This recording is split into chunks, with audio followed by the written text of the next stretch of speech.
La sortie d'école. Shalom Uvracha. Aujourd'hui, Bezrat Hashem, on va étudier la paracha de Mishpatim. La paracha de Mishpatim, en un mot, de quoi elle traite? Des lois. De quelles lois il s'agit? Mishpatim, les lois sociales. Les lois sociales. C'est pour ça que Bezrat Hashem, on ne va pas étudier des psukim spécifiques aujourd'hui, mais on va essayer de comprendre le système juridique israélien. Israélien, j'entends par là juif. Alors je vais vous rapporter 3 cas qui vont nous permettre de comprendre un peu la profondeur du jugement dans le tribunal rabbinique. Premier cas. Qu'est-ce qui s'est passé en 1947? Un événement important. Bon, déclaration de l'ONU. On va pas pour les sionistes. Qu'est-ce qui s'est passé en 47? Très important. 46-47. Procès de Nuremberg. Alors, qu'est-ce qui s'est passé au procès de Nuremberg? Ils ont été, les nazis, on va dire les grands commandants nazis, ont été attaqués en justice pour les crimes de guerre et les crimes contre l'humanité qu'ils ont accomplis. Donc on a attaqué plusieurs d'entre eux. Okay? Non, c'était plus tard. Ça va. On en a attaqué plusieurs, il y en avait une dizaine. Mais ce qui est important de comprendre, c'est de savoir quel était leur argument de défense à ces nazis. J'ai répondu, j'ai accompli des ordres. J'ai accompli des ordres. D'accord. J'ai accompli des ordres.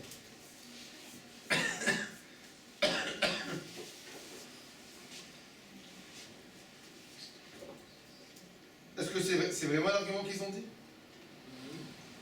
C'est vrai. A priori, c'est vrai. Mais un autre argument qu'ils auraient pu dire aussi, un autre argument, un argument de base, est-ce que ces commandants eux-mêmes ont-ils tué des gens? A priori, ils n'ont pas tué des gens. Qu'est-ce qu'ils ont fait? Ils ont eux-mêmes donné des ordres. Et donc, ils ont dit aussi, écoutez, nous, vous pouvez vérifier.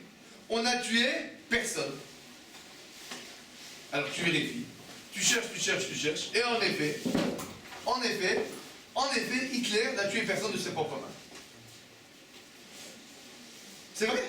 Hitler, il n'a pas tué un seul juif. Alors, est-ce que c'est accepté comme défense? Hitler dit j'ai tué personne. Qu'est-ce que vous voulez de moi? Il n'aurait pas été là. Alors, tu es à la tête d'un système. D'accord. Donc, qu'est-ce que vous dites? Hitler, il dit, je plaide, non coupable. Et vous répondez, vous, le tribunal, il est fou celui-là. Donc, vous dites, Hitler est coupable. Non. En gros, non. Parce qu'il n'a rien fait. Lui, il a dit de faire. Il a dit de faire. Il a dit de faire. Donc, il est coupable ou il est non coupable? On va voter. Une seconde. Levez les mains. Qui c'est qui déclare Hitler coupable? Bon, je vois qu'il y a un bon, comment ça s'appelle? Une bonne majorité qui déclare Hitler coupable. Bon, ben vous savez ce qui s'est passé à Nuremberg? Vous connaissez que l'histoire de la presse, je vous raconter l'autre côté de l'histoire. Les nazis, ils ont demandé, on veut être jugé par les juifs. Amenez les rabbins juifs, on veut être jugé par eux. Alors, ils ont rassemblé tous les rabbins de l'époque, et ils ont dit, bon, maintenant, vous allez juger les nazis. C'est vrai ça? Eh bien, ils ont été jugés par les rabbins de l'époque, et vous savez quel était le verdict? Hitler, non coupable. Mais si, c'est vrai. Regarde ce qui est marqué dans la Gemara. Dans la Gemara, ligne 10. Regarde, ligne 10. Ve'ad et Tanef. Et ce qu'il a dit, Aomer Ishluchot Se'arog et Tanefesh. Celui qui a dit, il a envoyé quelqu'un. Et il lui a dit, va tuer un tel. Ou Chayab, celui qui a tué, qui est responsable. Ve'sholchav. et celui qui l'a envoyé, il est pas tout. Il ne doit pas l'écouter. C'est clair ou c'est pas clair? Donc Hitler, il a donné les ordres à tous ses généraux. Les généraux, ils ont donné les ordres à tous leurs sous-généraux. C'est qui les véritables responsables de Les c'est petits les soldats. SS. Les petits soldats. Les petits soldats. C'est eux qu'on aurait dû juger à Nuremberg et pas Les commandants. Hitler et ses copains. Bon, Hitler il s'est suicidé, comme vous le savez. Il n'a jamais été jugé. Mais c'est pas grave, pour l'histoire, c'est bien aussi. Bon. Donc, vous avez compris? Dans un tribunal rabbinique, les responsables, ce sont les SS, et non Les commandants. les commandants de la Gestapo, et non les commandants et non Hitler. Donc la première question que j'aimerais vous poser, c'est est-ce que c'est concevable? Comment est-ce que c'est concevable? Comment on peut comprendre que Hitler, il marchait chez moi, Beshem Zichro, que son nom soit anéanti à jamais, que lui, il est non coupable. Hitler, il est non coupable. Celui, le cerveau, lui, il n'est pas coupable. Voilà, la phrase, c'est que Non. il n'est pas coupable. Première question. La question est claire. J'écris au tableau ou bien vous avez compris? Hitler, non coupable, grand point d'interrogation. C'est la première question. Deuxième question. Je ne sais pas si vous avez entendu, il y a quelques jours, un des grands chefs de la mafia qui a été arrêté. Non, en France. Il a été arrêté et ils l'ont accusé d'avoir tué quelqu'un, d'avoir assassiné plusieurs personnes. Mais il n'y a pas de preuve. Il y a une preuve qu'ils ont. Ils ont les clichés, les photos d'un bonhomme qu'il a attaché comment ça s'appelle, sur les rails d'un train. Et donc il a attaché sur les rails d'un train. Le train est venu, il a écrasé. On a les photos, tout est lié. On a vu comment lui il a lié les mains et les pieds au rail du train. Alors, ils ont amené à être jugés. Évidemment, qu'est-ce que vous dites? Coupable ou non coupable? Ah non, c'est le train. Coupable ou non coupable? Levons les doigts. Qu'est-ce que vous votez? Qui est coupable? Coupable ou non? Coupable. Est-ce qu'il est coupable d'avoir attaché le bonhomme au rail du train? Soyez honnête. Coupable ou non? Levez les mains. Bon. Qui c'est qui dit non coupable? Allez, un peu de courage, un peu de courage. Il y en a un. Bon. Regarde, je dis devant la caméra, que la caméra elle comprenne ce qui se passe. Il y a, je sais pas, là, 33, 34 Blainara qui disent coupable et un qui dit non coupable. Bon, évidemment, vous savez ce qu'il a fait. Il a entendu l'histoire des nazis à Nuremberg. Il a dit moi aussi je veux être jugé par les juifs rabbiniques. Par les juges rabbiniques. Ils ont l'air d'être sympas ces gens-là. D'accord? Bon, alors on a rassemblé les rabbins. On a mis un rabbin, tous les rabbins. Et il a dit, bon, je l'ai attaché au taille des rats, etc. Alors, qu'est-ce que vous avez dit pour vos descentes, monsieur? Il dit, moi, j'ai rien fait. C'est le train qui l'a tué. Moi, j'ai rien fait. C'est vrai, j'avais pas dit. Mais moi, je l'ai pas tué. C'est le train. C'est le train. Non, c'est un train automatique. C'est le train. Moi, je suis pas responsable. Bon, verdict rabbinique. Verdict rabbinique. Non coupable. Non coupable. Non coupable. Non coupable. Oui. Voilà. D'accord? Je vais vous donner la preuve. Je vais vous donner la preuve. Regardez. Vous avez la Gemara devant vous. Ligne 7. Ligne 7. Amar Rav Papa. Rav Papa nous dit la chose suivante. Haïman Nekafte Chavre Bashkil Alevit Kedemaya. Il y a un bonhomme. Il a pris son copain. Il a attaché pieds et poings liés en dessous d'un barrage. Un barrage d'eau.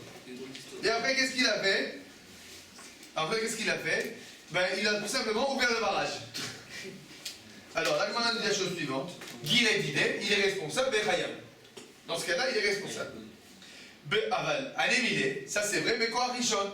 Si l'eau qu'il a ouverte, elle est directement tombée sur lui.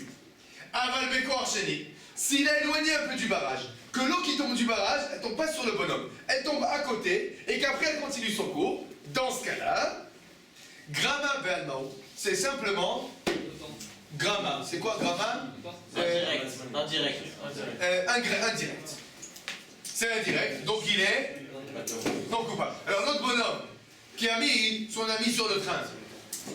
Le train n'était pas là quand il a mis. Conclusion? Non coupable. Mais c'est pas possible. Donc le chef de la mafia, il a tout intérêt à être jugé par des juifs. Mais pas des juifs avec une barbe. D'accord? Parce que quand il y a une barbe, alors tu es beaucoup plus clément. D'accord? Vous avez compris? Si, c'est possible. Voilà, c'est marqué, regarde. Je le jette à l'eau et je dis c'est l'eau qui l'a tué. Non, si tu jettes à l'eau, tu jettes à l'eau, c'est ta force toi-même. Ah, évident, alors je le laisse comme ça et je lâche. C'est pas moi qui le jette. Je le lâche. Il tombe tout seul. Si j'attrape comme ça et je le lâche, hein, il faut réfléchir. N'importe quoi, mais. Bon, comment ça, c'est n'importe quoi, espèce de renégat. C'est marqué dans la Gemara. Bon. C'est ça la Attention, hein. Bon, vous avez compris? Ça, c'est le deuxième cas que je voulais vous communiquer pour vous montrer comment ça marche, le jugement rabbinique. Troisième cas. Une fois, il y avait des juges. Ils étaient assis en train de discuter d'une question. Piton, soudain, il voit un homme qui court après son copain avec un grand couteau. Tout comme ça. Il lui court après. Il lui dit, je vais avoir ta peau. Et l'autre il dit, non, je t'en prie. Et il court. Alors les rabbins, qu'est-ce qui se passe là? Alors il regarde. Il dit, mais regarde, fais attention, regarde qu'est-ce qui se passe. Et à un instant, qu'est-ce qui se passe? Les deux, ils rentrent dans une grotte. Une minute après, le bonhomme il s'arrête avec le couteau ensanglanté. Il rentre dans la grotte, il voit l'autre égorgé, charcuté. On sait pas ce qui s'est passé. On sait pas ce qui s'est passé. Alors, ce bonhomme-là, avant d'amener chez les rabbins, il l'a emmené chez vous. Et qu'est-ce que vous avez décidé, vous? Il est responsable d'avoir tué le bonhomme? Ou il n'est pas responsable? Peut-être c'était un ours dans la grotte. Réponds, soyez honnête. Concrètement, on aurait dit oui. Bon, alors, qui c'est qui le met coupable? Attends. Qui c'est qui met non coupable? Ah là, qu'est-ce que vous êtes malhonnête intellectuellement. C'est honteux. On connaît déjà le problème. Bon, vous avez compris. Quand finalement il est arrivé chez le rabbin, qu'est-ce qui s'est passé? Non coupable. Pourquoi non coupable? Il n'y a pas de témoignage. Les rabbins ne sont pas coupables parce que franchement, regarder quelqu'un se faire poursuivre, c'est un petit peu limite. Les rabbins les coupables.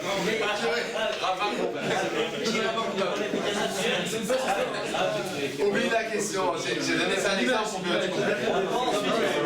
On est contre. Bon. Je répète. Nous avons trois questions. D'accord? Première question. Pourquoi celui qui envoie quelqu'un tuer. envoie quelqu'un tuer, celui qui envoie, il est Pato. Deuxième question. Pourquoi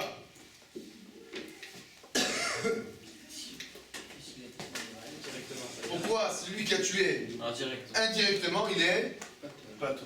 Troisième question. Pourquoi, quand il n'y a pas de preuve, on va dire... pourquoi du 100%? Pourquoi 99%? Ça ne suffit pas. D'accord? Trois questions. Bon, alors ça, c'est le jugement rabbinique.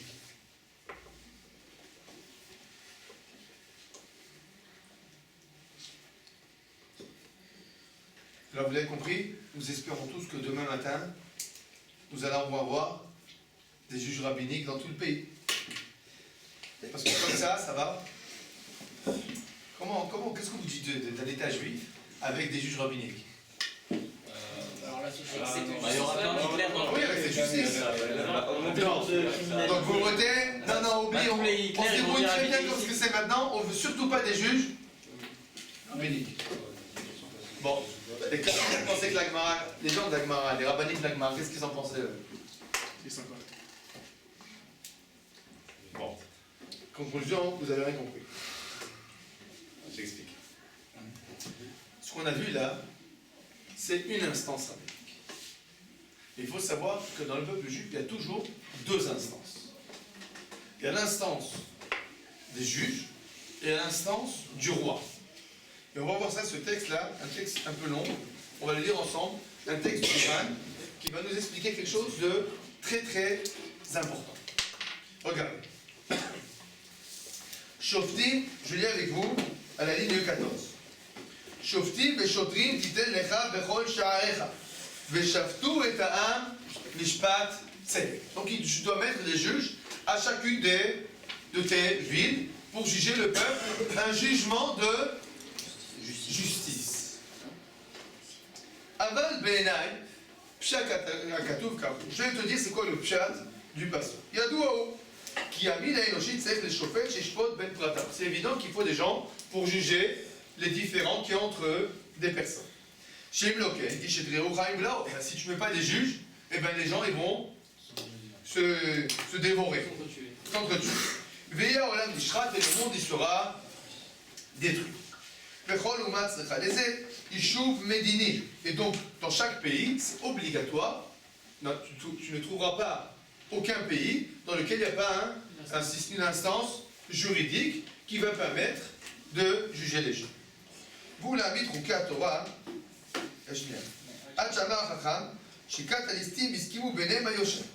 et donc, même, on va dire, chez la mafia, il y a des lois. Vous savez, c'est vrai, même chez la mafia, il y a des lois. Chacun, ceux qu'on a le droit de voler. Tu ne voles pas, mais voler à moi.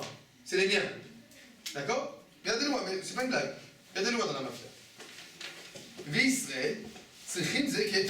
Et à ce niveau-là, les juifs, c'est comme tout le reste des peuples.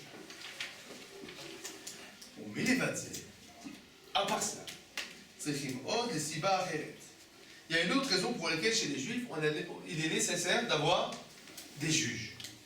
On a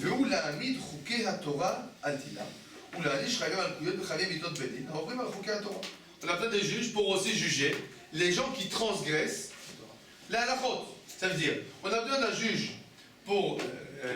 il y a deux voisins qui se bagarrent. Il y a quelqu'un qui a tué son voisin. Alors, on doit décider qu'est-ce qu'on fait avec lui. Ça, c'est un point. Deuxième point, on a besoin de juge. Pourquoi? Celui-là, par exemple, il a transgressé le Shabbat. Bien que le fait qu'il a transgressé le Shabbat, c'est pas ça ce qui va engendrer, détruire le bon ordre du pays. Maintenant, il dit la chose suivante. Sache que dans chacun des points, chaque jugement que tu vas amener à être jugé, il y aura toujours deux possibilités. Dites-les. Ou bien Chayab, ou bien Patou. Il y en a un qui va dire, écoute, la vérité, ce bonhomme-là, il n'est pas responsable.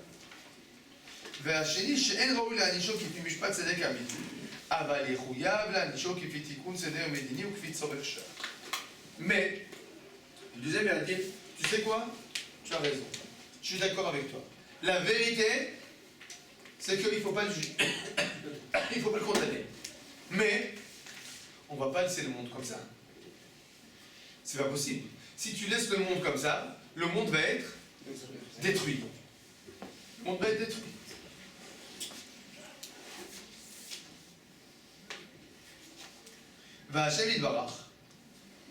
Et Dieu, Dieu, il a séparé ces deux jugements à deux instances. Les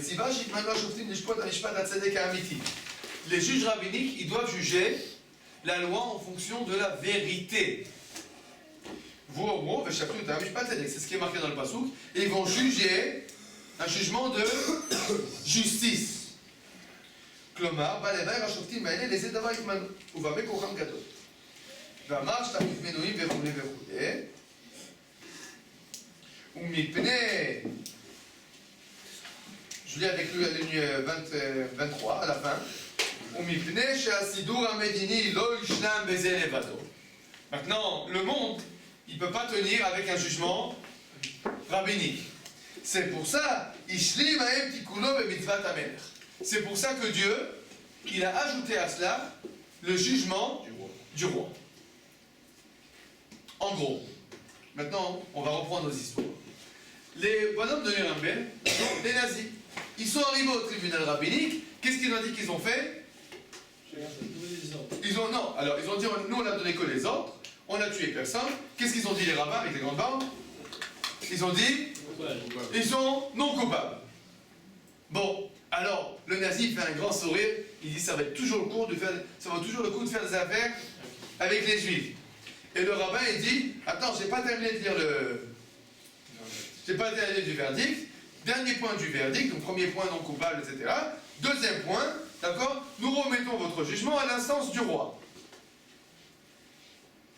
Maintenant, bon, le nazi ne comprend pas ce qui se passe, et il croit qu'il veut sortir par la porte pour rentrer chez lui. Il dit attention, vous devez être rejugé par le roi maintenant. Il dit comment ça rejugé? Oui, ça c'était le jugement rabbinique. Le juge rabbinique a dit je transmets le jugement au roi. Bon, il arrive maintenant chez le roi. Enfin pas cher, mais notre nazi là, il arrive chez le roi. Alors le roi c'est David Amelech, d'accord, il est assis sur le trône royal, et le nazi il dit avec un grand sourire, parce qu'il connaît déjà les juifs, et il dit, ouais je connais, chez vous c'est très bien, chez vous je plaide non coupable. Et le roi David dit, et pourquoi tu plaides non coupable? Il dit, parce que moi j'ai rien fait, j'ai jamais tué personne, j'ai envoyé que des gens tués. D'accord? Qu'est-ce qu'il dit David Amelech? Et il dit, grillez-le sur la broche. Il dit quoi? Grillez-le sur la broche. Mais les rabbins ils ont dit que j'étais pas tout. J'étais non coupable. Il dit oui, les rabbins ils ont dit que j'étais non coupable. Ça c'est le jugement rabbinique. Moi c'est le jugement le royal. Le jugement royal, il n'est pas astreint aux lois rabbiniques. Pour moi, un nazi, il faut qu'il soit grillé sur la broche, sur la place publique. Et qu'est-ce qu'on fait finalement avec le nazi? À la lèche. D'accord? Vous avez compris? C'est ce qu'il dit le Ran. D'accord? Donc Rabbeinu Nissim. T'as bien fait, tu m'as rappelé. Baruch Ata Adonai. Eloheinu melech haolam shekol yamido.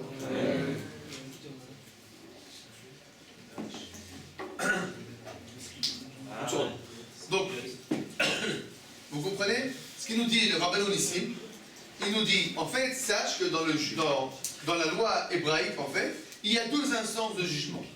L'instance rabbinique, qui juge avec les lois de la Torah, sans regarder les conséquences pratiques de ce jugement.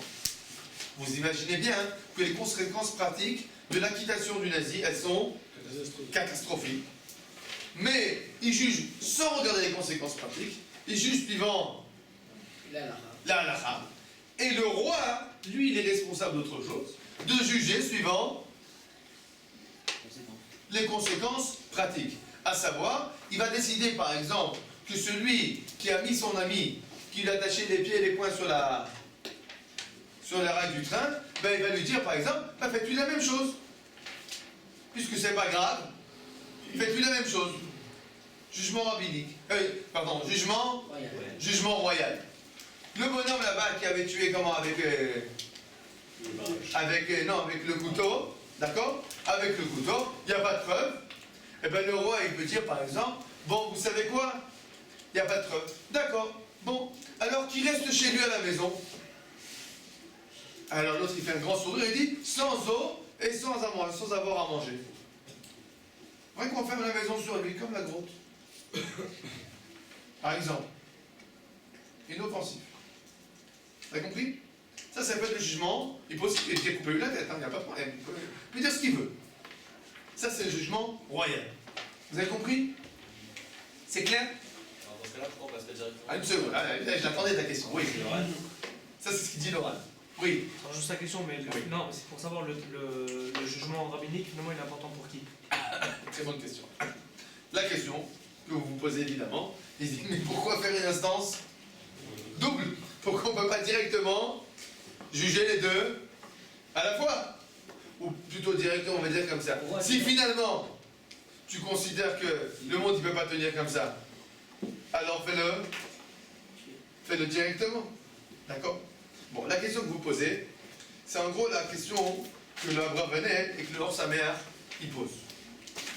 Le Abravanel que vous avez aussi ici, le Or Sameach, on ne va pas y lire dedans, mais vous les regarderez avec Hachem dans le Seder. Ils disent, eux sachent que la distinction elle n'est pas entre le jugement rabbinique et le roi. C'est pas vrai. Et là, le jugement rabbinique lui-même il se fait en deux phases, en deux étapes. Première étape, la loi. Deuxième étape, Maasé, c'est-à-dire, on va dire, première étape, loi théorique, deuxième étape, loi pratique. Donc, première étape, on dit le nazi il est pas tôt, le nazi il fait un grand sourire, deuxième étape, il se regrette la poche. C'est sans le faire passer chez le roi. Mais là aussi la question se repose, pourquoi faire deux étapes? C'est quoi le sens de ces deux étapes? Alors, pour comprendre ça, Bezrat Hashem,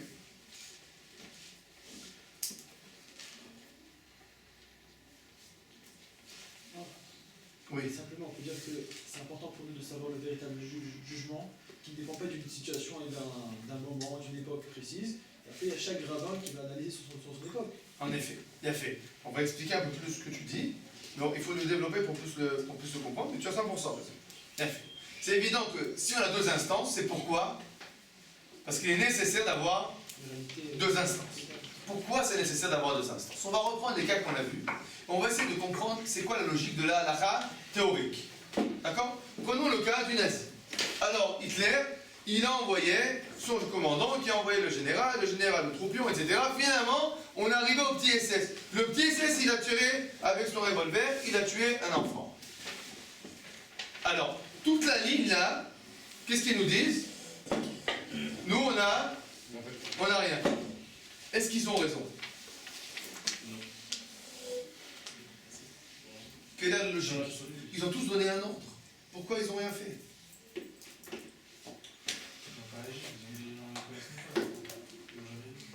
Je vais vous raconter une petite histoire. Vous savez que dans la parasha de Bereshit, il y avait quelqu'un avec une langue fourchue qui a poussé d'autres personnes à fauter. C'est qui? Le serpent, avec sa langue fourchue. Comme ça. Alors, le serpent avec la langue fourchue, il a dit à Chava, il lui a dit, va manger le fruit, il est bon, etc. Bon. Alors, Chava, qu'est-ce qu'elle a fait? Elle a mangé. Et après, qu'est-ce qu'elle a fait? Elle a donné à son mari. Et après, qu'est-ce qui s'est passé? Akadosh Baruch Hu, il vient et dit à l'homme, il dit, dis-moi, pourquoi t'as fauté? Le doigt magique. C'est elle. D'accord? C'est elle. Alors qu'est-ce qu'il dit à Akadosh Baruch Hu? Qu'est-ce qu'il dit à Akadosh Baruch Hu? Il dit, bon, puisque toi t'as fauté, alors qu'est-ce que tu vas être puni de quoi? Tu vas devoir travailler, tu vas suer, etc. pour manger. On passe à la fin. On vient à la femme, on lui dit, pourquoi t'as fauté? Qu'est-ce qu'elle dit? Le serpent lunette. D'accord? Elle lui dit, bon, puisque t'as fauté, qu'est-ce qui va se passer? Tu vas être... tu vas ton enfantement avec difficulté. Et après, on arrive chez le serpent. Et qu'est-ce qui se passe chez le serpent? On ne le demande pas. On lui demande pas. Pourquoi on lui demande pas? Directement, bon, puisque tu as fait des bêtises, on te coupe les pattes. Pourquoi on lui demande pas? Parce que le serpent il dit, bah moi je dis ce que je dis et Dieu il dit autre chose. Bah faut écouter qui? Pour moi ou Dieu? Réponse très belle. Agmara le Sanhédrin nous dit la chose suivante. Imagine-toi que Dieu il aurait posé la question au serpent. Et il dit ça, serpent, je dis serpent, pourquoi tu as fait ça? Qu'est-ce qu'il m'a dit le serpent? Mais je comprends pas. Dieu, soyons sérieux. Sérieux. Toi tu leur as dit de pas manger, moi je leur dis manger. Qui c'est qui sont censés écouter? Et alors là, qu'est-ce que Dieu leur a répondu? On aurait été mal. Alors qu'est-ce qu'il a fait Dieu? Il n'a pas posé la question. Directement il a puni. D'accord? Bon. Qu'est-ce que ce Gemara vient nous enseigner? Qu'est-ce qui se passe en fait? Quand le nazi, Hitler, il a dit au nazi, va tuer la personne suivante. Qu'est-ce qui se passe là? Qu'est-ce qui se passe au niveau du nazi? Au niveau du SS?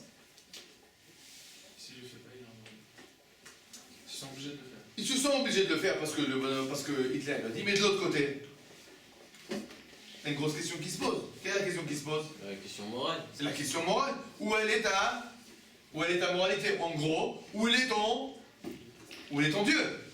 Et qu'est-ce qui se passe à ce niveau-là? Qu'est-ce qu'il fait le nazi? Il la met de côté. Il dit, petite tête, comment dire en hébreu, et grosse katane, comment dire en français? En français, c'est pas petite tête. Profil bas. Oh non, c'est pas bon. Non, non. Là. Comment on peut dire? Les trois esprits. Comment expliquer? Intraductible. Bon, je vais expliquer. Vous avez compris? Rosh Katan en hébreu, ça veut dire. Mauvaise foi. Non, ça veut dire, je réfléchis pas. Moi, je suis pas.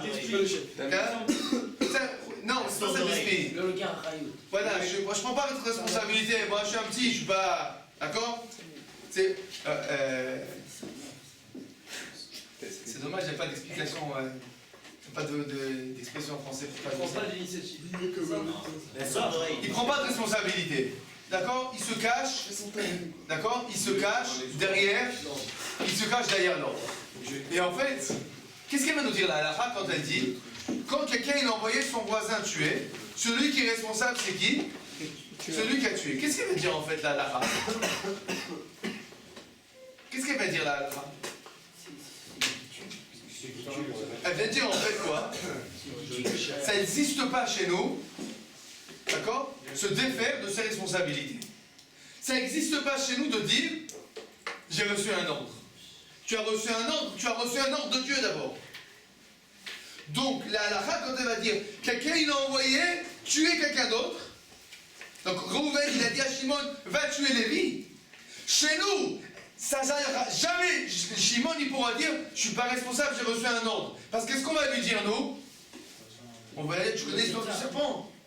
Ça n'existe pas chez nous. Celui qui dit mais moi j'ai reçu devoir des ordres, on va dire oui, Dieu t'a donné des ordres. Pourquoi tu écoutes ton ami et tu n'écoutes pas Akadosh Baruch Hu?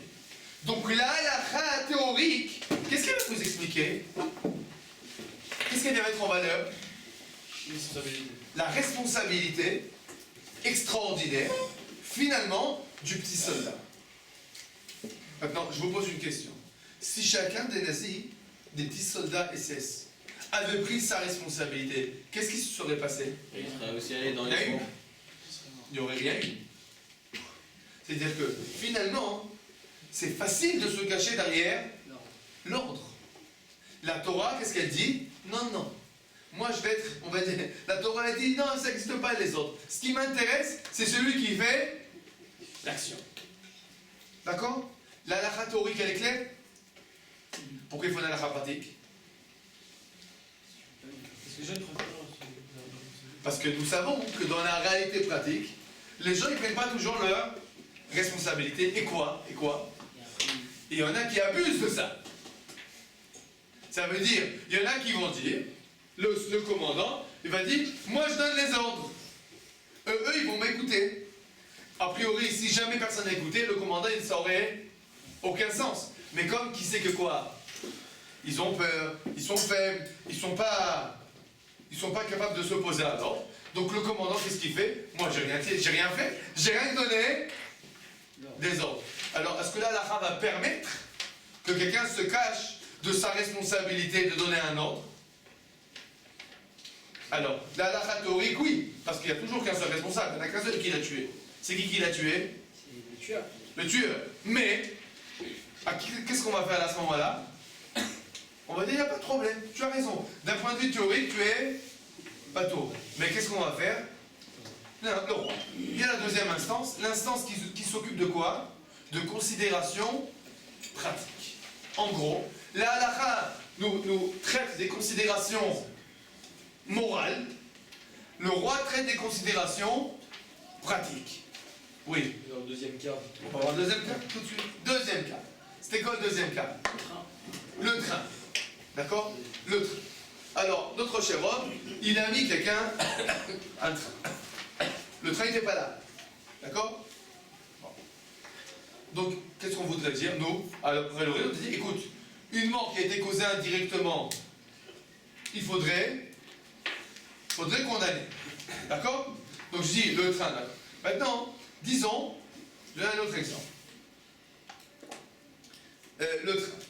Disons maintenant que quelqu'un, il a donné à son ami à prendre des médicaments dangereux. Et qu'à cause de ces médicaments dangereux, l'autre va prendre la voiture et il va faire un accident, il va mourir dans l'accident. Qu'est-ce que vous allez dire maintenant? C'est la voiture. Responsable. C'est la voiture. D'accord? C'est indirect, mais responsable. Parce que finalement, il a des médicaments dangereux. Et je vous pose une autre question maintenant. Celui, il s'est bagarré avec son copain, il l'a insulté. Il lui a dit espèce de gros chameau. Ah, le bonhomme, il a entendu chameau. Moi, un chameau. Oh. Ah, il est tout comme ça, tout, comment ça s'appelle? Tout ébranlé. Tout ébranlé en furie. Il sort de la maison de son copain, il claque la porte, et il marche dans la rue, il est tellement en furie qu'il ne se rend pas compte qu'il marche en plein milieu de l'autoroute et il se fait écraser. Le mec qui a mis sur l'autoroute en fait. Parce qu'il est vraiment. C'est vraiment beau chameau. Qu'est-ce que vous en dites? Non coupable. En vérité, je connais une histoire comme ça. Malheureusement, une histoire comme ça, à l'époque du Rouge Catif, un bonhomme il est monté en autotrain, en autostop. Toute la route, il s'est bagarré avec le chauffeur. Le chauffeur il disait ouais, les juifs là, comme ça appelle des implantations, ils ont rien à faire là-bas, etc. Et l'autre qui venait d'être renvoyé de Rouge Catif, il était à pente, etc. Ils étaient toute la route, ils se bagarrent. Il descend d'autostop, il est tellement enlevé qu'il s'est fait renverser par un autobus. C'est pas une blague, une histoire vraie. Qu'est-ce que vous dites? Le chauffeur là. C'est pas. Le chauffeur, il est responsable indirectement, non? Non, il est pas de faute, un mec qui s'est embarqué. Dites-moi, où c'est que vous faites passer la barre? Non, parce que Ah, mais j'ai une question à vous poser. Où c'est que vous faites passer la barre? s'il lui a fait quelque chose. Et s'il a voulu, s'il a pas voulu. Attends, ce cas, c'est exactement le cas que le train. Renseignement indirect. Non, il s'est pas énervé, c'est l'autre qui l'a énervé. Non, arrête. Dis-moi, tu fais la pression psychologique à un bonhomme, tu l'insultes et tout. Tu te rends compte de traiter de chameau. Si c'est un truc qu'il peut contrôler, alors c'est sa faute. Non, c'est incontrôlable. Tu traites un juif de chameau, insupportable. Arrêtez. Il a été. Bon, vous avez compris ce problème? Quoi le problème? Mais c'est pas intentionnel, ça veut dire dans On est d'accord, c'est pas intentionnel. Et disons que c'est intentionnel, il a traité de chameau parce qu'il dit comme ça il va s'écraser sur la route. Alors, qu'est-ce que tu vas faire? Franchement, ça. Le mec il crée un espèce de chameau. D'accord? Alors, il y a des gens qui détruisent. Pourquoi? Il n'y a pas des gens qui manipulent? Il n'y a pas des gens qui manipulent? Bien sûr, ça existe des gens qui manipulent. Alors, qu'est-ce qui se passe? Qu'est-ce que je vais vous montrer par ces exemples? À partir du moment où tu juges l'indirect, qu'est-ce qui se passe? Il y a une question de base qui se pose. C'est quoi? Où est la limite? Où c'est que tu fais passer la limite du direct et de l'indirect? Où c'est que tu as fait passer la limite? Sur l'intention. Est-ce que l'intention c'est tuer ou est-ce que l'intention... Ah non, c'est forcément sur le Dans la première action, celle du train, il a l'intention de Et tuer. pourquoi l'intention elle est importante? Finalement, on ne juge pas les intentions. Peut-être qu'il va te dire, mais moi je ne sais pas du tout. Moi je l'ai mis là-bas, je voulais qu'il prenne du soleil. C'est les deux qui sont fautifs. Alors, bon, vous avez compris, il y a un problème. Regardez, je donne un autre exemple. L'autre exemple, c'est quoi? Le bonhomme, il est parti avec son couteau. Il court, on l'a vu, il sort avec le couteau ensanglant. Bon, là, on a vu qu'il crie et tout, à la Wakbar, je vais te tuer, t'égorger, etc. Et après, l'autre, on le voit, comment ça s'appelle, ensanglanté, etc. Bon, disons que tu vois le bonhomme qui court avec un petit canif. À la Wakbar. D'accord? Et tu rentres dans la rue, et tu vois l'autre, mort aussi. Qu'est-ce que tu vas dire? Il est coupable aussi, hein. Il est coupable, c'est avec un petit canif aussi. Bon, d'accord. Maintenant, disons que tu l'as pas vu courir comme ça, mais tu l'as vu et qu'il t'a dit, aujourd'hui, celui-là, je vais lui faire la peau. Ah. Et tu vois avec un gros couteau comme ça, et tu vois, attends, tu vois un gros couteau avec le manche et tout, et écrit dessus, comment ça s'appelle, à la Wakbar, d'accord? Maintenant, le soir, on te dit, nous avons retrouvé un cadavre, et il y avait planté dans son cœur un gros couteau sur lequel il y a marqué à la Wakbar. Nous ne savons pas c'est qui l'a assassiné. Et toi, le matin, tu étais juge, tu as entendu le bonhomme qui dit, je vais lui faire la peau. Qu'est-ce que tu dis maintenant? C'est pas sûr. Il y a des empreintes, le couteau. Il n'y a pas d'empreinte sur le couteau. On allait passer les empreintes. Bon, vous avez compris? Qu'est-ce qui se passe? Là aussi, on a un problème de quoi? À partir du moment où tu juges sans 100% sans une preuve qui est à 100%, même le 99%, après du 99%, tu vas passer à quoi? À 98, du 98 à 97, du 97. Finalement, tu vas juger quelqu'un parce qu'il a dit, celui-là, je vais le tuer. Et c'est des choses qui arrivent aujourd'hui. Des fois, comment on attrape quelqu'un? Mais dit parce qu'on l'a entendu qu'il s'est disputé avec sa femme. Et sa femme a été retrouvée morte, donc c'est lui qui l'a tué. Bah, 1 plus 1, ça fait 2. Donc, C'est pas vrai, c'est pas obligatoire. alors, évidemment que c'est pas obligatoire. Mais les gens Mais- sont condamnés quand même. C'est évident que c'est pas obligatoire, mais qu'est-ce qui se passe? À partir du moment où tu juges, en fonction de quoi? En fonction de, on va dire, comment ça s'appelle, ton appréciation personnelle, sans avoir une preuve, comment ça s'appelle? Tangible. Alors, oui, tangible, en français. C'est en français, tu vois. Concret. Je rappelle, ce cours est un cours en français. Pas en petit nègre et pas en hébreu. En français. D'accord? Alors, Manuel, une preuve. Ah, ok, j'ai compris, il a fait ça. oui, on a compris. Bon. Où c'est qu'on en était? Donc pourquoi, on va dire la mort indirecte? Pourquoi la preuve non tangible? Pourquoi? Parce que finalement, qu'est-ce qui va se passer? On va se retrouver dans un système où tu dis 99% c'est 100%, et après tu dis 88 c'est 99, et 87 c'est 87. Bon, alors pourquoi? Et alors? Ben c'est pas grave. Non. C'est pas grave. Qu'est-ce qui va se passer? Donc comme c'est quoi? On doit mettre des innocents en prison. Finalement, on va se retrouver à mettre un innocent condamné à mort ou en prison. Il y a de cela quelques années, je me rappellerai ça toute ma vie. Il y avait extraordinaire. La presse israélienne, comment ça s'appelle? Ils annoncent qu'il y a quelqu'un qui a été retrouvé mort, d'accord? Et on a trouvé le coupable. Il a avoué. 2 jours après, le mort appelle. Le mort appelle pour dire mais non, je suis vivant. Le mort, il a. D'accord? Il était pas mort. Pas mort. Il est pas mort. Le bonhomme, le bonhomme, il a avoué qu'il a tué quelqu'un alors que le bonhomme il est pas mort. Il a tué le mort. Pourquoi il a. Alors, attends, elle va nous poser la question, mais dis-moi, pourquoi t'as avoué? Il répond, j'en avais marre d'être sous interrogatoire de la police. La pression. La pression. D'accord? En gros, qu'est-ce que ça fait? C'est une histoire vraie, hein, c'est pas vrai. Une histoire vraie. En gros, qu'est-ce qui se passe? À partir du moment où tu vas juger quelqu'un qui va avouer, dans la halakha par exemple, quelqu'un qui avoue qu'il a tué, ça vaut quelque chose ou pas? Ça vaut rien. Rien du tout. Rien du tout. Pourquoi? Pourquoi ça vaut pas? Parce que c'est exactement comme quand tu vois le bonhomme qui rentre dans la grotte et qui sort. Tu n'as aucune preuve. Il a avoué, et alors? Peut-être qu'il en a marre, peut-être qu'il a envie de se suicider, mais il a envie de se suicider avec tous les feux de la presse sur lui. Au lieu de se suicider dans le métro, tout le monde va l'oublier. Au moins il va se suicider, tout le monde va connaître qu'il a fait quelque chose d'important dans sa vie.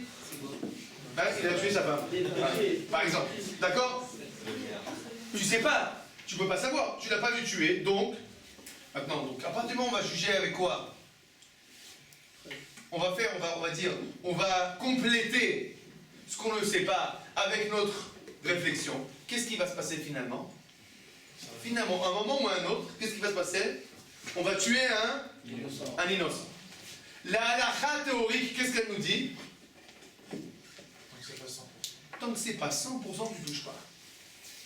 Donc le bonhomme qui vient avec le train et qui dit j'ai fait ça, on ne le tue pas. Pourquoi? Parce que finalement, c'est lui qui l'a tué ou pas? Finalement, c'est indirect. C'est vrai que c'est un indirect proche, mais c'est quand même indirect. Et on ne veut pas arriver à un endroit où le juge il va commencer à dire oui, il a insulté, il est sorti, il s'est fait écraser, bon, il est responsable. Vous avez compris? Ça, c'est la halakha théorique. La halakha pratique, on arrive chez le roi, qu'est-ce qu'il dit? Bon, on voit tout ce qui s'est passé, on voit qu'il a attaché, il nous dit oui, c'était pour qu'il bronze, je lui dis bon d'accord, il pouvait bronzer sur un toit, pas besoin de bronzer sur les rails, etc., etc. Et le roi va se dire bon, c'est pas la première fois. Ce bonhomme-là, il a pas mal d'histoires comme ça, il fait bronzer toute la journée sur les rails, tout le quartier sur les rails. Conclusion, C'est un assassin, comme ça s'appelle. C'est un tueur en série. Mettez-le en prison sur la brosse que vous. D'accord? Donc, qu'est-ce qu'on voit en fait? Pourquoi en fait on a deux systèmes? Pour les failles. Pas un cas théorique, Pour les failles. pas un cas théorique en pratique, et c'est pareil pour les failles. Pareil pour les failles. On a un système en fait qui va nous donner à comprendre le point moral. Parce que finalement, c'est amoral de tuer un innocent parce que on veut qu'il y ait un régime juste. On veut qu'il y ait un régime, on va dire, qu'on veut qu'il y ait de l'ordre. D'accord? On veut qu'il y ait de l'ordre. Alors, évidemment, on a besoin d'avoir l'ordre. Alors pour ça, des fois, on va tuer des innocents. Donc, pour éviter qu'on s'habitue que l'ordre, c'est ce qui prime, qu'est-ce que la halakha elle fait? Non. Premier jugement, premier verdict. Le verdict moral, pur. Dans ce verdict moral pur, la valeur de la vie, elle est au summum. Dans ce verdict moral pur, la valeur, on va dire, la valeur de la responsabilité personnelle, elle est au summum. Quand on va arriver à la considération pratique, l'ordre exige de faire l'impasse des fois sur la morale pure. Parce que la morale pure, elle peut être, on va dire, exploitée. La morale peut être exploitée. Donc pour éviter l'exploitation de la morale, on a un deuxième système. On a un deuxième système juridique. Oui. Mais ça pourrait très bien se passer à l'envers. Ça devrait peut y avoir un cas d'un bonhomme qui est totalement patour, comme le bonhomme qui a énervé son copain et puis finalement le copain il est mort. On se dit ok il est patour puisqu'il a énervé son copain, il est indirect. Et on va voir le roi il dit ouais mais quand même t'as énervé ton copain, ça se fait pas alors je te tue. Bon, évidemment, c'est évident qu'à partir du moment où tu as un jugement moral, le roi ne va intervenir que dans quel cas? Que dans quelqu'un où, en fait, finalement, tu vas dire, le jugement moral, là, a été exploité. Donc, ce bonhomme, par exemple, qui a mis sur les rails, et qui va dire, moi, j'ai rien fait. Donc, c'est clair, là, que qu'est-ce qui se passe? Il y a une exploitation du jugement moral. Là, on va dire, comme on a dit, les juges eux-mêmes vont dire, nous remettons ce dossier, faire passer au roi. Conclusion, les juges, ils vont dire, écoute, nous, on a jugé le principe moral qui était à juger ici. Maintenant, considération pratique, à notre avis, il vaut mieux qu'il se fasse rejuger une deuxième fois. A priori, celui qui a énervé son copain, hein, les juges eux-mêmes, ils vont terminer en disant, il n'y a pas de raison morale de le condamner, un point c'est tout. Oui mais si le roi il entend cette histoire et il considère lui personnellement d'un point de vue moral, d'un point de vue honnête, c'est possible que le roi, des fois, c'est possible que le roi, des fois, va décider pour faire régner d'ordre, de faire, on va dire, un jugement, on va dire, Exemplaire. un jugement pour l'exemple. D'accord? Il va punir pour l'exemple. Par exemple, je donne un exemple. Si on voit, la Gemara nous raconte qu'à l'époque des Hashmonaïm, il y avait beaucoup de gens qui transgressaient le Shabbat. Et à un moment, un homme a transgressé le Shabbat. Comment? Il est parti en cheval. Maintenant, chevaucher à cheval à Shabbat, c'est pas une interdiction de la Torah. Malgré cela, le tribunal rabbinique suprême, qui fait office de roi quand il n'y a pas de roi, il a décidé de le mettre à mort. La question se pose est, attends, c'est une interdiction des rabbins. Pourquoi le mettre à mort? Réponse, à cette époque-là, étant donné qu'énormément de gens ont commencé à dénigrer le Shabbat, à négliger le Shabbat, les sages ont jugé qu'il était nécessaire de faire un châtiment pour l'exemple, dissuasif. Évidemment, ils ont fait ça une fois. C'est possible, en effet, c'est possible des fois que l'ordre va venir, on va dire, aux dépens du particulier. C'est exactement le problème d'un jugement général que sa seule façon de réfléchir, c'est l'ordre. Parce que finalement, en fait, tout celui qui va être jugé, il va être jugé à ses dépens. Mais en fonction des besoins, on va dire, collectifs. Alors que le système halachique, il dit, non, il faut faire le contraire. On commence par un jugement moral. Si c'est nécessaire, on fera passer, on va dire, le bienfait collectif, la nécessité de l'ordre, aux dépens du particulier. Donc en effet, c'est possible que le roi Mais je vous parle pas d'un cas d'exemple, moi je vous parle de manière générale, dans la De façon dans la générale. vie de tous les jours, qu'il y a un cas que le roi, il trouve que le jugement des juges ça lui a déplu et lui il considère que la personne aurait condamné. Non, c'est pas que le jugement des juges, ça l'a dit. Comme on l'a dit, ce sont deux instances. Je parle de son système. Attends, c'est deux instances qui travaillent ensemble. Et comme on l'a dit, par exemple, d'après le Abravané, les deux instances sont dans le même, c'est la même instance. Seulement on donne deux verdicts. D'accord? Verdict moral, verdict en fonction des... Ouais, mais ce que je veux souligner par cette histoire, c'est qu'en fait le jugement du roi, c'est au feeling. C'est-à-dire Je c'est veux dire, comme il il peut le être un sent. rachat par exemple, il va faire ce qu'il veut. Pas un rachat, ça peut être un bon roi. En fait. Ça peut être un bon roi, mais il y va au feeling. Le roi va S'il sent que le mec c'est un violeur ou que c'est pas un violeur, il va le tuer. En effet, le roi... C'est au feeling. Le roi, c'est évident que le roi, c'est pas un juge, on va dire, rabbinique, mais c'est évident aussi que le roi, à partir du moment où tu as une instance qui a déjà jugé, ça lui donne les proportions. C'est exactement ça l'importance de faire deux jugements. Regarde, aujourd'hui, de façon générale, le jugement, on va dire, le jugement général dans les pays que nous connaissons, d'accord, c'est évident que le mafiosi qui a jamais tué, c'est lui qui sera condamné. On est d'accord? Ça veut dire que il n'y a pas de jugement moral. Tous les jugements, ils travaillent en fonction de la question pratique. D'accord? La question pratique. La halakha, elle n'accepte pas ça. C'est important que dans le monde, nous sachions qu'est-ce que ça veut dire la responsabilité personnelle. Tu te rends compte, il y a quelque chose de complètement immoral qui s'est passé dans Nuremberg. Les commandants étaient jugés, et les petits SS qui ont tué 10-15 juifs, eux, ils n'ont jamais été jugés. Et ils vivent jusqu'à aujourd'hui. C'est complètement immoral.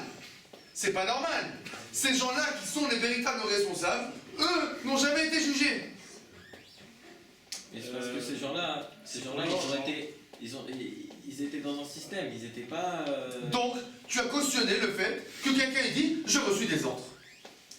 Et puisque j'ai reçu un ordre, je suis responsable. Parce qu'on a cautionné le fait, c'est que l'expérience montre que les gens sont pliés aux ordres. Eh bien, l'expérience montre que la halakha, elle dit que non. C'est-à-dire que la halakha nous dit, ça ne veut rien dire ça, l'expérience montre. Sache que tu seras toujours responsable de tes actes. Ça, c'est dans un idéal. Non, c'est pas dans un idéal. Cet idéal-là qu'on va décrire et qu'on va dire et qu'on va annoncer et que le tribunal va l'écrire dans son verdict, finalement, ça va devenir une exigence. C'est que la personne nazie qui exécute les ordres, vous dites qu'elle se dit dans sa tête, peut-être c'est une mauvaise chose, je le fais pas, mais peut-être c'est l'ordre de mon commandant, alors je le fais. Mais ce que je veux vous dire, c'est que c'est pas forcément ce qu'elle se dit dans sa tête. Parce que c'est pas forcément c'est mal. Oui. Comme elle a reçu l'ordre, elle réfléchit plus. C'est pas qu'elle réfléchit plus, c'est qu'elle considère pas que c'est une mauvaise chose. Et là, la halakha dit quoi? Jamais ça lui est venu dans la tête. Et là, la halakha dit quoi? La halakha, elle dit pas comme ça. La halakha dit pas comme ça. Maintenant, donc qu'est-ce que la halakha vient t'enseigner? Elle vient t'enseigner la morale. C'est exactement ce qu'on vient de voir. La halakha vient... On peut faire jouer ça dans l'autre sens. C'est ça que je veux dire. C'est que les innocents qui, eux, ont une conscience et qu'ils deviennent pas tours, comme le roi, il va au feeling dans les jugements, ils pourraient les faire condamner. Encore une fois, il faut savoir que c'est qu'on a la base, et c'est quoi ce qu'on ajoute? La base, c'est la morale. Ce qu'on ajoute, c'est l'ordre, et pas le contraire. Vous voyez? Oui. Et c'est justement, c'est pour l'ordre qu'il n'y a pas eu de procès pour tous les SS, etc. Parce que déjà, un, c'était ultra difficile. De deux, que ce soit la Russie ou les Américains, ils voulaient tous prendre des scientifiques et avoir le plus de gains possible. Donc en fait, au final, c'est pour préserver l'ordre mondial qu'ils ont évité de faire un jugement et de tuer tout le monde. Donc au final, c'est pour l'ordre, donc ils avaient raison dans ce cas-là. Donc qu'est-ce qui s'est passé? Mais il n'y a pas eu de jugement. Donc Non, ce qui s'est passé, c'est... Ils savaient très bien que c'était injuste. Il y a plein de SS qui sont... C'est exactement ce que je suis en train de dire. Donc l'ordre a fait le pas sur la morale en cautionnant finalement le fait que quelqu'un qui a tué peut se balader dans la rue alors que ses victimes sont enterrées. Donc finalement, parce qu'il y a Roliot que dans la halakha, on aurait jugé tout le monde et on aurait dit bon finalement on ne peut pas tuer tous ces gens-là parce qu'ils ont été... Mais on va leur mettre, on va dire, il faut que ces gens-là aient une... On va leur faire le procès pour qu'il y ait une tare, pour que les gens sachent que c'est anormal. Vous comprenez? Le fait qu'il n'y a pas de jugement, c'est ça le problème. Oui. La première chose, donc, je comprends. qu'on peut comprendre, c'est que le jugement moral il est plus important pour la personne elle-même qui est jugée que pour le tzibur. Parce que la personne elle-même, il faut qu'elle sache vraiment si elle est coupable au niveau de la morale. Exactement. Et la deuxième chose aussi, c'est qu'il y a quelque chose que je comprends pas. Par exemple, dans le sens inverse, on prend le sens inverse. Je prends l'exemple du Gush Katif. Les Réalim qui avaient reçu l'ordre d'enlever les personnes du Gush Katif, il y a eu une question à rabbinique, etc. Et la rabbanout Atzraït, elle a décidé que oui, il fallait qu'il fasse ce que les commandants utilisaient. Pourquoi? Pour maintenir l'ordre de la force du Ham Israël. La force donc on voit que chacun est responsable de ses actes et pourtant, quand on le prend dans le sens inverse. Très bonne question. Évidemment, c'est la question est une question morale là-bas. Maintenant, je vous donne un exemple. Dans les lois de l'armée, on est une des rares armées comme ça, mais dans les lois de l'armée, il y a des cas où tu dois refuser l'ordre. Même dans les lois de l'armée, tu as reçu un ordre du commandant, tu dois le refuser. Par exemple, le commandant te dit tu tues tout le monde dans ce village, tu es censé refuser. Et si tu ne refuses pas, tu seras jugé pour tes actes. D'accord? C'est un exemple. Ça veut dire que le fait qu'il y ait un ordre, c'est pas pour dire qu'il est moral. Maintenant, c'est évident qu'après il faut juger. Est-ce que c'est moral, est-ce que c'est pas moral? Et le fait de préserver l'entité du peuple juif ou de l'armée juive par rapport au problème qui va être, occasionné à telle ou telle personne, c'est quelque chose qui est à peser et à jauger. Mais le principe il reste le même. Ça veut dire qu'on est obligé d'abord de faire une réflexion morale. Et tout l'entraînement de l'armée nous amène à arrêter de faire ce jugement. Eh bien, celui qui arrive, quand il arrive à l'armée, On ne croit pas. et qu'il arrive au fait que Théoriquement. c'est tout simple, je peux te raconter comment moi j'étais à l'armée et qu'on a parlé par exemple des lois qui étaient à jamais transgressées. J'ai posé la question, si mon commandant me demande de voler, je suis censé l'écouter? Réponse, oui. J'ai dit, bon, sachez que pour la halakha c'est non, donc pour moi c'est non. C'est tout, pas plus compliqué que ça. Et c'est pas ma réponse à moi, c'est la réponse de n'importe quel, vous savez, soldat religieux qui va te dire tout ce qui est interdit dans la halakha, pour moi, c'est interdit. Les ordres ne me touchent pas. Ils ne m'intéressent pas les ordres, si c'est contre la halakha. Quand il s'est passé à Gush Katif, ces gens, les soldats ont posé la question à leur rabbinim, qu'est-ce que la halakha leur ordonne? Les rabbinim qui ont dit à leurs élèves, la halakha est interdit, alors qu'est-ce qu'ils ont fait? Ils ont refusé l'ordre. Ceux qui ont dit que la halakha permet, il fallait peser le pour et le contre. Alors, ils pouvaient accepter l'ordre. Mais le principe, il reste le même. Jamais, au grand jamais, un soldat juif ne peut dire c'est un ordre. Toujours sa morale doit prendre le pas d'abord. Parce que toujours sa responsabilité personnelle ne pourra pas venir à Kadosh Baruch Hu et le commandant m'a dit de transgresser Shabbat. Qu'est-ce qu'il va dire à Kadosh Baruch Hu? Dis-moi, et moi, qu'est-ce que je t'ai dit? Donc, la réflexion juive est une réflexion qui est d'abord morale, ensuite pratique. Donc ça veut dire que la décision du rabbinat est une décision morale. D'accord? Pas une décision pratique. Non, l'inverse. Non, écoute, on va pas rentrer Non, de la rabbanout Atzraït, je parle. C'est une décision morale. Pratique, puisque C'est ça va entraîner la pratique qui se mêle avec le moral. C'est une décision morale. D'accord? Bon. Nous allons... Il fallait le faire ou il fallait pas le faire? C'est pas la question maintenant. D'accord? Donc, je veux résumer en 2 mots ce que nous avons vu.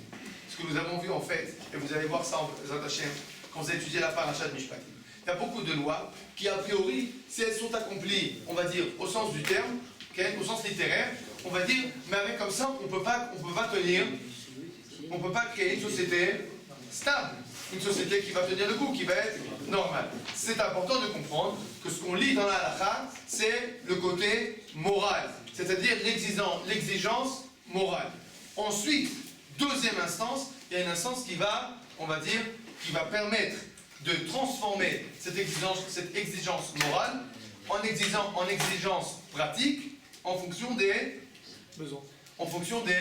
Des besoins. Mais jamais, au grand jamais, nous n'oublierons le premier point. Le premier point, à savoir que d'abord nous devons juger les choses en fonction de la halakha, c'est-à-dire la vérité morale. Bezrat Hashem, que nous ayons le mérite de voir dans notre vie, Bezrat Hashem, le retour des sages pour nous juger dans la justice, l'égalité la fraternité, on est jugé dans la justice, Bezrat Hashem, et aussi dans l'ordre, la droiture. Amen.